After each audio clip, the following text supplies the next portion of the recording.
Vamos conversar hoje um pouco sobre o novo áudio do MPEG-H e a proposta para a chegada do MPEG-H dentro das propostas do Fórum para a TV 3.0 e ainda um pouquinho sobre o MPEG-H está sendo feito na rede amazônica em Manaus e como que isso pode afetar e mudar um pouco a percepção que as pessoas têm do áudio no Brasil.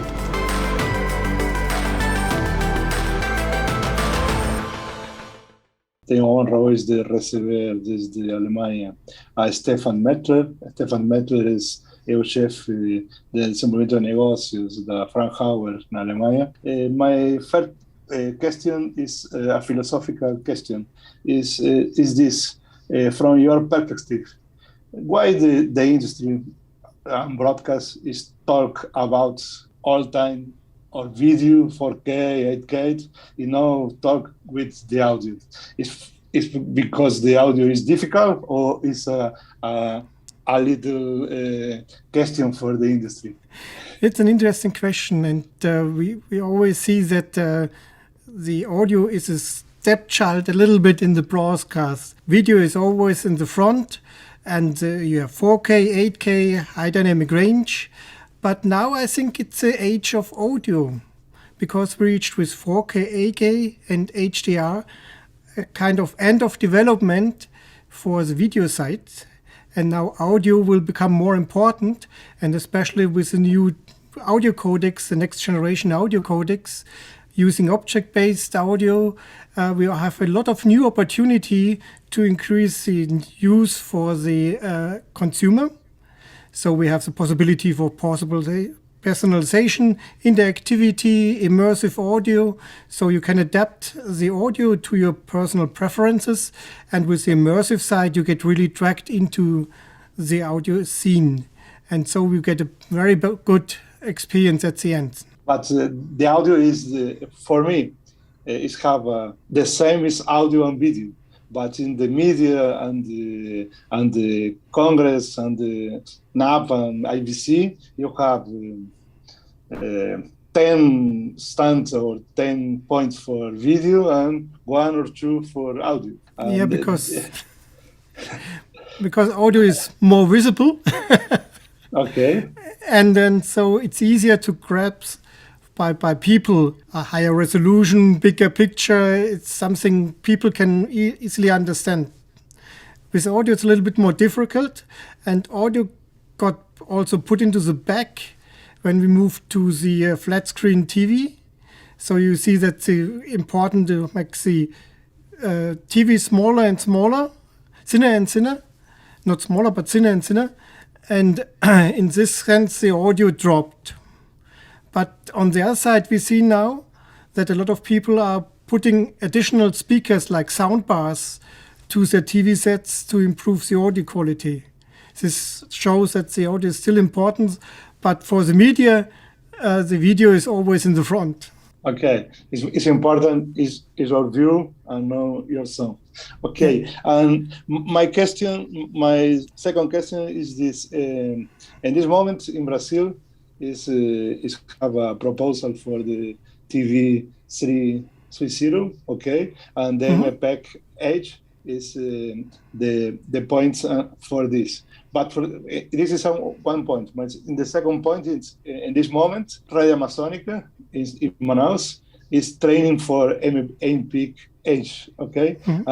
This is a two situations, because the broadcast TVs is coming for the implementation of the MPEG, and it's possible in the future is have MPEG-H in TV 310. For you, what is the more important point for the new technology? Why the broadcasters is have the MPEG-H in your live, your transmission, in your productions? When we talk about next generation, so in Manaus, what's currently tested is TV 2.5, so the extension of the system, and then we have the 3.0. So the advantage of the MPEG-H technology for 2.5 already is that we have immersive audio, but we also have the object-based audio set which allow us to do the interactivity and personalization, so which allows us a better accessibility of the content. For example, if you can adjust the dialogue compared to the ambient. And so with this, you can allow people to adjust this to their hearing capabilities, but also to the environment they are listening to the audio. And so by this, it has a big advantage for both the 2.5 and the 3.0. But this situation is the step for the future, or is on the now point? So it's a step for the future, in the sense that you increase the possibilities for the user. We do this in 2.5 already because the technology is ready. It's used in Korea, for example, since 2017. And so we can use it also here with the 2.5 already. It's also something which is a big step and a big element of the 2.3, 3.0 and so on. Excuse me. Because that also helps to make the package of 3.0 very attractive, with a higher resolution picture and the immersive audio and the personalization. But in this point, for the personalization is more important. But this is have a new culture for the production, for the personalization audio. It's have a new culture, is a new form of the production, because it's totally different. In this moment, you send the one song, the one audio for all. In this moment, it's changed for the personalization audio. I have the different audios for the different peoples. It's have a new production. Yes or no? Yes and no. Okay. So we also have tools which allow to separate the dialogue from the existing audio production. So you can adjust this and use the tools of MPEG-H to have the interactivity and personalization with existing content. For new content creation, you can of course make full use of the object-based audio. And what I like to say here is, what you do is you put part of the mixing console from the studio to the receiver. And so you send with the audio also some data, which that's the normal play out, but the user can change it depending on the borders given by the broadcaster.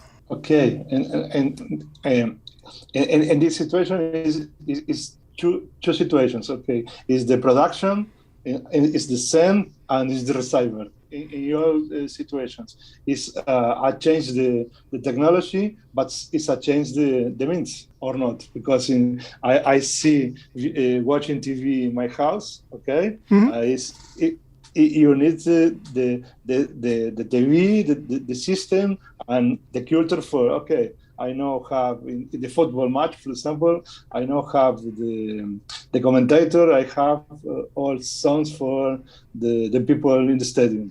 But for this is what is the specific technology introducing for this situation? Yeah, so we have two elements here. So we have a first level where we have so-called presets, so which is already mixed, pre-mixed. So you, for example, have the stadium atmosphere. You can select only the stadium atmosphere. You can select the stadium atmosphere with the home commentator or with this away commentator. So this would be, for example, 3 presets. And if you want to go into the second level, you can fine adjust. You can say, I want the crowd louder or lower, and can say I want the commentator louder or lower. But that's something you can decide as a user. So we have these 2 levels. One is easy, just 2 buttons, and the other one is a little bit more complicated if you are interested to use.